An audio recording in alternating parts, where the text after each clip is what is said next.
Honeymind is about to come out. By the time this interview runs, it will be out. But I've been, deep diving it in preparation for this interview. It's a gorgeous record. Thank you. So congratulations. And I guess I'll start with kind of just an open-ended question about how this is different or, unique from the first two records you've done. You've worked with a lot of country people on this one, like Dave Cobb and Brandy Clark. And, is this sort of like your country adjacent record, your Americana record?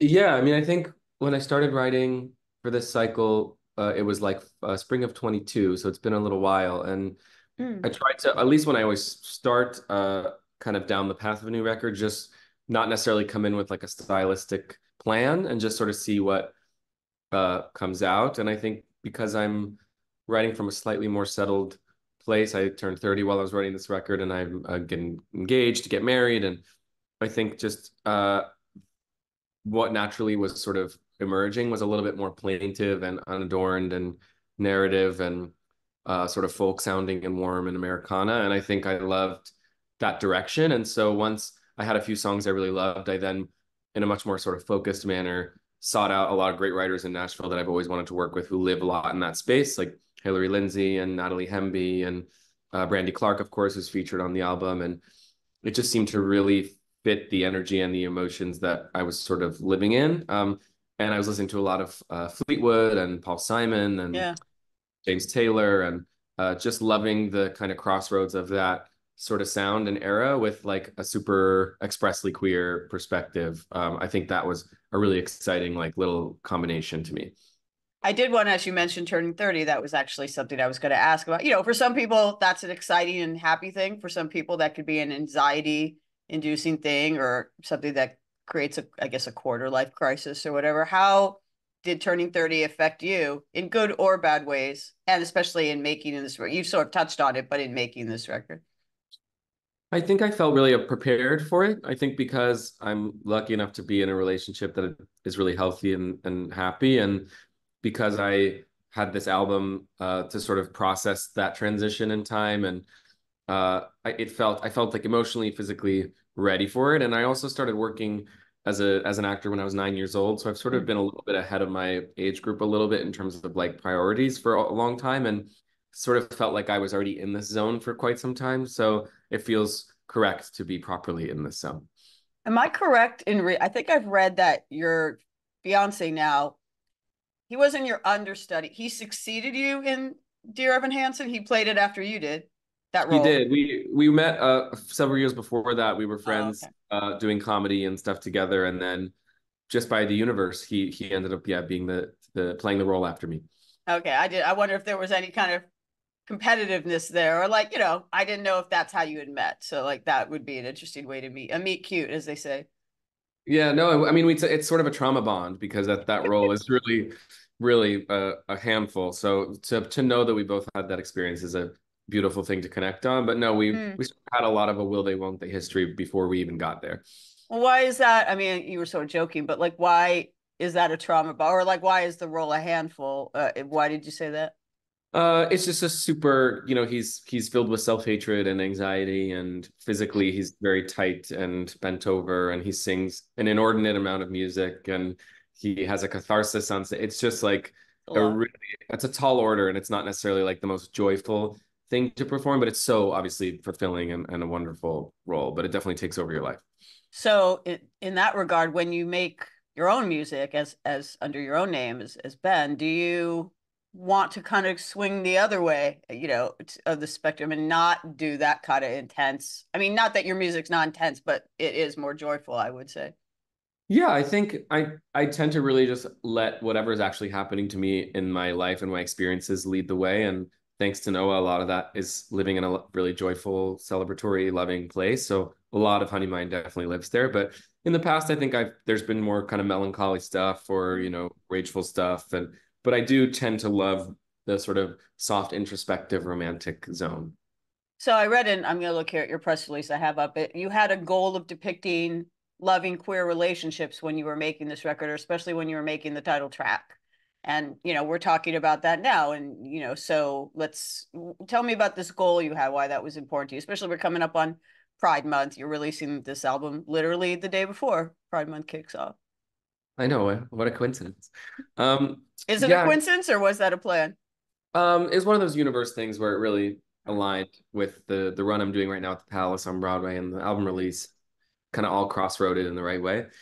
I wouldn't say sort of like at the outset of writing that it was a goal, but I think since writing my first record, I've my materials, both in terms of the visuals and also the songwriting itself, has been pretty inherently queer because just that's my specific experience. And I think things need to be as specific as possible to be universal. So I feel like it never occurred to me to like edit that back. Mm-hmm. And when I first started releasing music, I didn't necessarily think about what that element of it would be, like how people would react to that, or how that might be, a powerful representative thing for young queer people or for myself, or we like to think we're quite far along, which of course we are, but I think it still goes a long way to really express and name those things, especially without the context of trauma or oppression or otherness, and just have it be about the humanity and the complexity and the joy. So I Mm-hmm. think once I saw that this album was going to be largely about Noah, because that's sort of what I was inspired to write about, I think, as I was saying, the idea of kind of reclaiming super traditional, like American images and sounds and tropes and doing them in like a very expressly queer way felt like something I'm really proud to do, and that it was very much like an inspiring element of putting the record together. Didn't this album sort of get sparked by some kind of loved up mushroom trip or mushroom chocolate situation?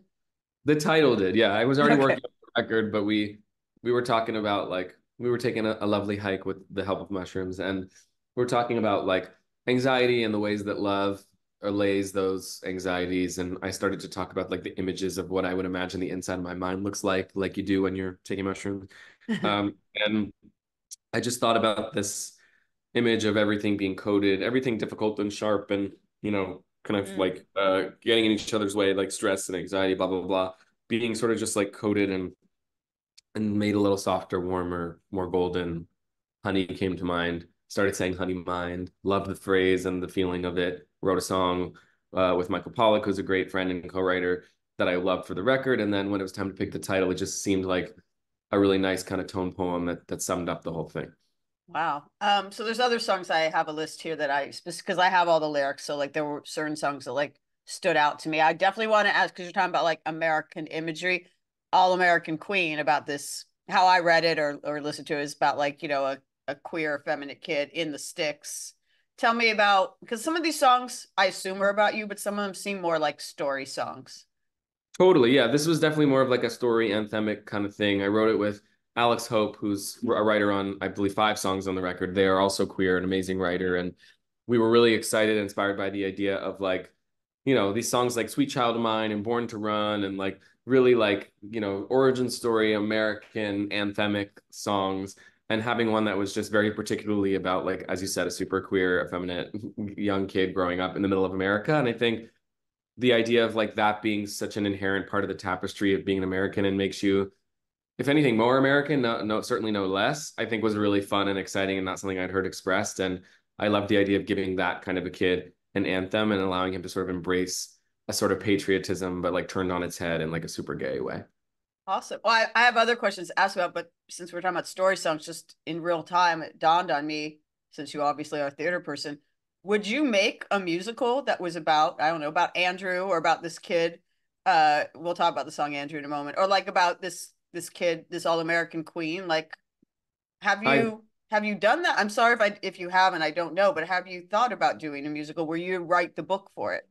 100%. My one of my bucket list goals has always been to write a musical. Okay. I think undecided in terms of like would I use a songbook I've already written? Would I write something new? I think I'm sort of waiting for inspiration to strike in terms of writing an original musical and having a story that's like worthy of being musicalized. I think I would really love to not adapt like a film or a book or something and just like try to make something from scratch. So trying to take my time on that one, but 100% on the bucket list. Yeah, you have enough songs at this point. You could almost have your own jukebox musical of your own songs. Tell me about Andrew. I don't know if Andrew's a real person, a composite of people, if it's you, if it's Noah. The song Andrew. Yeah, he is definitely a composite, sort of an amalgam of experiences. I think when you're queer, I mean, everybody experiences unrequited love, but I think particularly when you're a young queer kid, and you have friendships with wonderful straight people who treat you well and with respect, and they are friends, and there's just a tendency to develop feelings that you don't know what to do, Mm. excuse me, what to do with and where to put them. And I think I was really, once again with Alex Hope, I wrote that song, was really inspired by just like that very particular kind of melancholy where like no one has done anything wrong and there's no one to blame, and it's just a chemical misfire. It's like a genetic disconnection. And when you're a kid, you just don't know where to put those feelings. So I love the idea of like putting a song out in the world where those feelings could go. And then there's a song called Shoot a Drop that mentions two other people, Sammy and Marty. And again, same question, what's the story or who are those people? Yeah, I wanted them to sort of be universal, kind of like, gender neutral characters that anyone can put their relationship on, but certainly inspired by Noah and I. Noah's really um, a very helpful agent in bringing me back to earth and calming me in terms of my own anxiety. And Mm. I think on the flip side, I'm able to put things in perspective for him. And I just was really inspired by like Mm. the kind of give and take of what we can do for each other. And like, when it's someone's turn to sort of like take hold of the wheel, it's all about sort of like sharing the responsibility. And I was listening to a lot of, as I said, Paul Simon, and like me and Julio down by the schoolyard, and Cecilia. And I wanted to write a song that felt like kind of like hanging out around the campfire, jamming, super warm, and like just free and organic. And so that's Shoot a Drop. And then the last song I have is The Boy Who Hung the Moon. There's a lot of really sweet lyrics in this, like the boy who kissed me first and loved me from the start. I would assume this song is an autobiographical song about your relationship with Noah, but why don't, it's almost like a wedding song or something. Yeah, Before I Knew You and Boy Who Hung the Moon is sort of definitely wedding vibes. But I think, yeah, that song is very much about Noah and I's relationship. I think we're both artists, and I mean this I'm sure applies to relationships with people who are not, but as an artist, you very often lose your way in terms of self-esteem, and you start to doubt yourself. And Mm. it's very common to just get down on yourself, I think, for anyone, but particularly if you're consistently having to put yourself out there.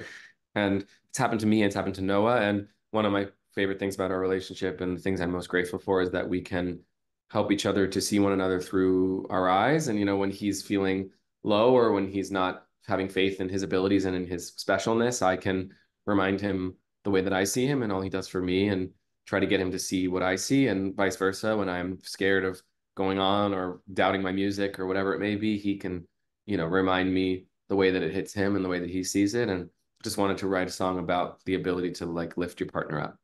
And so when we were talking about how you met, or, with my mistakenly think, perhaps you met through Dear Evan Hansen. You were friends for a long time. Like, how long have you guys been together as partners? We met when we were like 20, so it's been about a decade of knowing each other, and we sort of dabbled in dating every so often for the first 5 or 6 years. We've been together properly since January of 2020, so about 4.5 years. Oh, wow, that was interesting timing.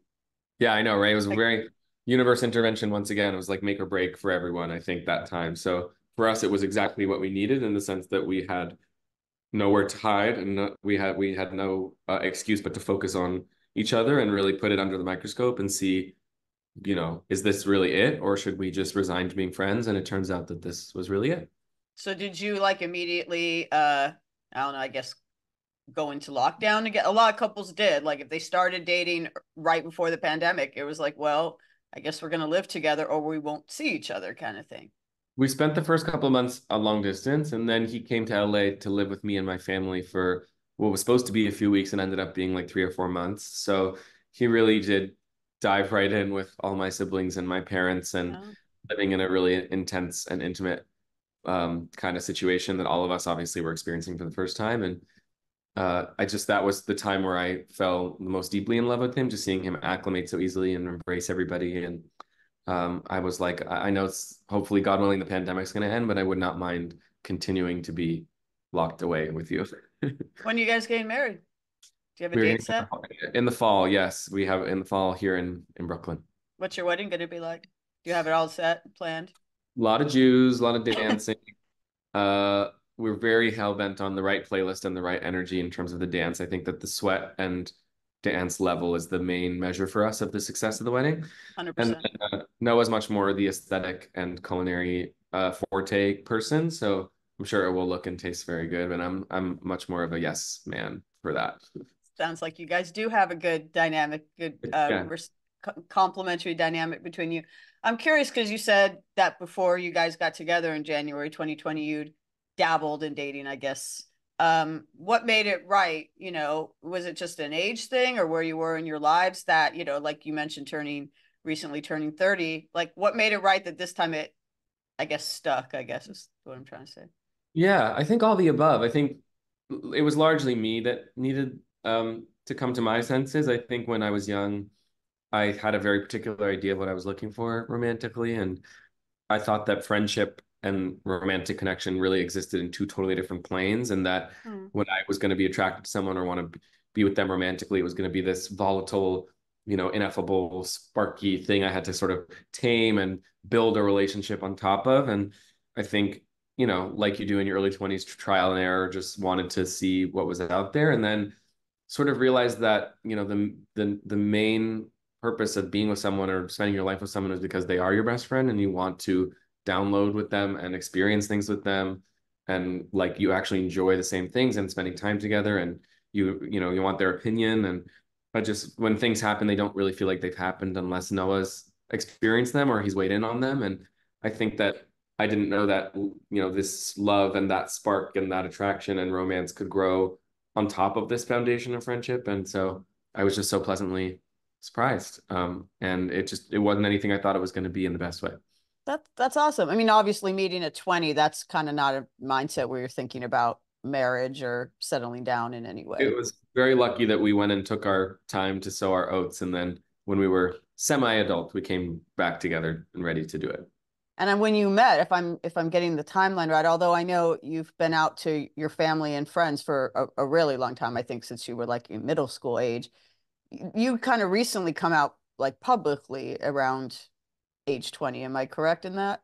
Maybe I guess 19, something like I that. guess what's like perceived as my coming out really wasn't until I put out my first album. So that was like Oh, when I was 23 or 24, because that's when I oh, did like visuals that involved, queer relationships and stuff. So that was in some regards received as a coming out. But I always thought that was strange because, like you said, it came out when I was 12, and anyone I've ever worked with or known or had any kind of personal relationship with longer than 10 minutes has known that I'm queer. I don't ever really think there was like a coming out. yeah, yeah. I read that and I remember like being a little confused if that was true. I think I read it on your Wikipedia page. So That's right. maybe have that amended.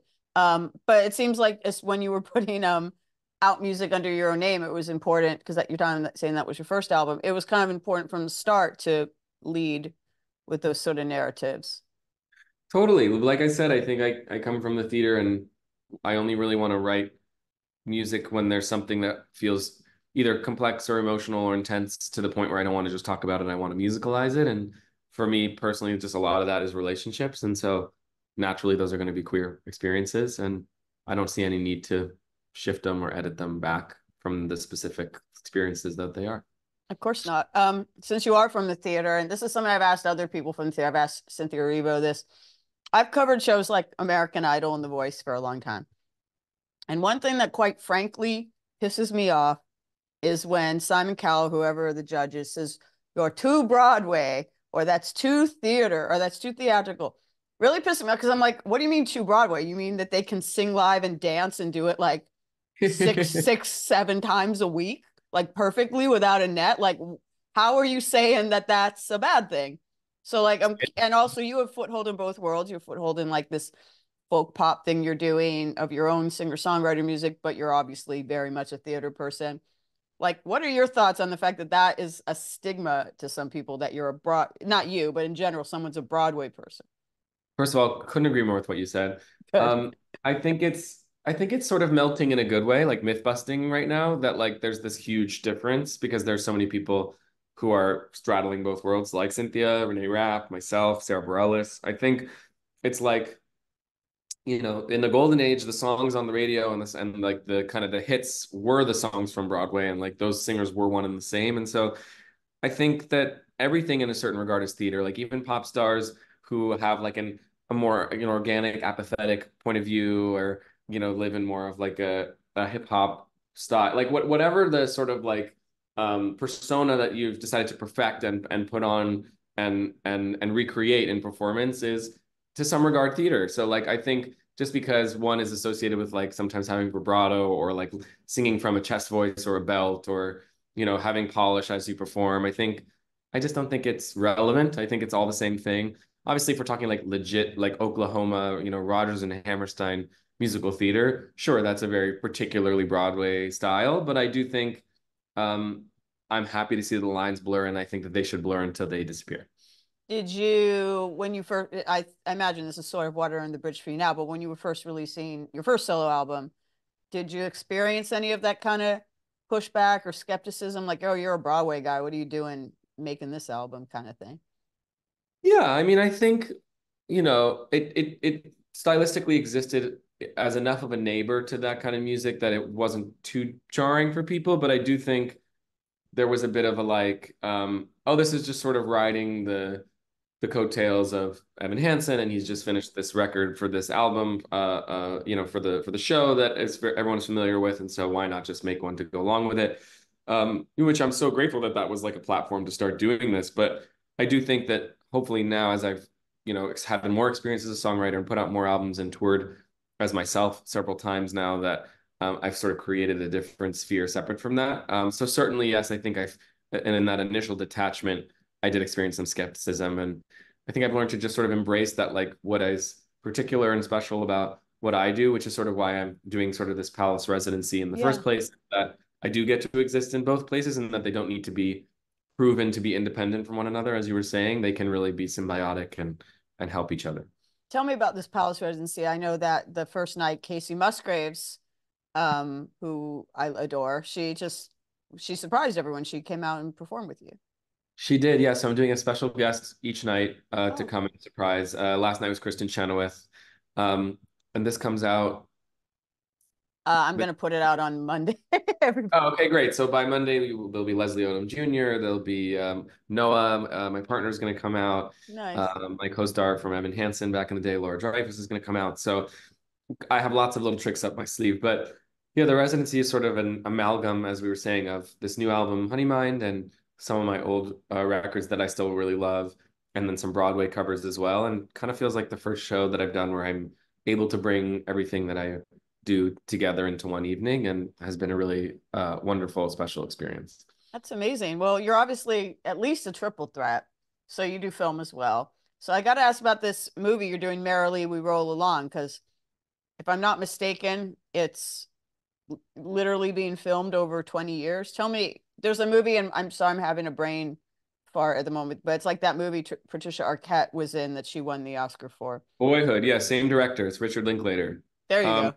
exactly. So he loved the process of that, and Merrily Roll Along is a Sondheim musical, and it's about the disillusionment of a friendship over the course of 20 or so years, and it's told in reverse. So you meet the characters at their oldest and most jaded, and some of them don't speak anymore, and you kind of go backwards a couple years at a time, and then the story ends with them in college meeting each other at their most naive and loving. And so we're shooting it obviously in the correct order, and then it will be edited backwards. But I think he was really inspired by the opportunity, if we can make it. I think we have like 16 years left to see this group of friends like actually devolve in real time. And it's an unbelievable treat. I mean, my best friend Beanie Feldstein's in it, and Sondheim is the greatest composer of all time, and Linklater's a great director. So, and Paul Mescal, who's like one of our greatest actors, is in it as well. So, it's sort of like this beautiful little short film I get to check in with every couple of years. And it's a good, knock on wood, it's a good motivation to stay well and take my vitamins. And I was about to say that's quite a commitment, especially when you're a busy guy, with all the things you're doing. You don't know where you're going to be in 7 or 8 years. You might be on tour, you might be doing another film. Like, what was there any kind of trepidation to sign on for such a long commitment? not at all, just because it's such a special piece with special people, and Sondheim and musical theater is at the very center of my heart and soul. And I think we had a big, meeting and kind of huddle at the very beginning of the process where we all just said, came to the, reality that like this is the kind of thing we're going to have to prioritize on a personal level, and that every couple of years when it's time to get together and find a week or two in common to film a sequence, that, our reps and our people in our lives are not going to be the ones to prioritize that. It's going to have to be the thing that stays important to us. And so there will never become a time where I don't want to, do everything I can to make time to keep it going. So I mentioned that Patricia Arquette won. She did win the Best Supporting Actress for Boyhood for a similarly structured film. Is this how you're gonna get your EGOT? I mean, you'll have to wait like 16 years maybe to get it, but you're what? Listen, You're just the O away. I'll take any kind of O that comes my way. Is that a goal? Like, there aren't that many people who, especially from the pop music world, who have won an EGOT. I just think Jennifer Hudson has, John Legend has, but not too many. Is that? I mean, I imagine it sounds like maybe kind of silly to say it out loud, but like, is that a goal to be an EGOT winner?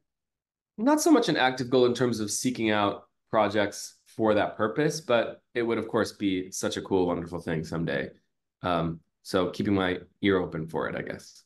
Awesome. What other goals do you have? You've already, by age 30, you've already, you've been working since age 9. You've already done so much. Like we mentioned sort of you wanting to do a musical, I guess, is on the list, but any other things on the bucket list? I'd love to write a musical. I'd love to continue to write with Noah. Noah and I wrote this film theater camp together with some of our other friends and loved the experience of making a film together. So we'd love to do that more. Love to be in some more film. I think I've done a lot of film that exists in like a slightly heightened universe or a musical universe, or there's always a bit of a archness to it. And I would love to tell a couple stories that are super grounded and like live a little more in like an organic reality, like play a little closer to myself would be really fun. And make more music, of course. Trying to think if there's anything else. Oh, there's this musical called Sunday in the Park with George, which is another Stephen Sondheim musical. That's sort of my ultimate dream role has always been to play George in that. So in the next, 5, 6, 7 years, would love to do that. But open to the universe presenting me with things I'm not even thinking of. Awesome. And then just to tie a bow on it and bring it back to Honeymind, we were talking about the expressions and depictions of queer love and queer relationships in a joyful way. I'd love your thoughts on, we're obviously in some very fraught times right now, and you said you wanted to present this album and those kind of stories without I forget your exact words, but without it being like tense and traumatic and it actually being happy. Like, what is the importance of having those kind of stories, uh, especially right now? Yeah, well, I mean, I think with all the anti-LGBTQ legislation and particularly the anti-trans legislation, I feel like a lot of the space that we have to take up as queer people is devoted to just continuing to fight for like our humanity, our equality, our rights, things that like, should be givens. And obviously those things are hugely important and we don't have the luxury of not doing that. But I think Pride is the opportunity to lean into celebrating each other purely for our specialness and humanity and complexity and joy and bragging about the things that are cool and special about being queer people. And I think giving yourself sort of the day off metaphorically and Mm. just reveling in your identity rather than having to prove why it's worthy is such an important thing. And I hope that the album can be a nice soundtrack for that. And that's how I feel about being queer. I'm really happy and lucky to be queer and love being part of the community and love how it informs my life and worldview and sense of humor and wouldn't trade it.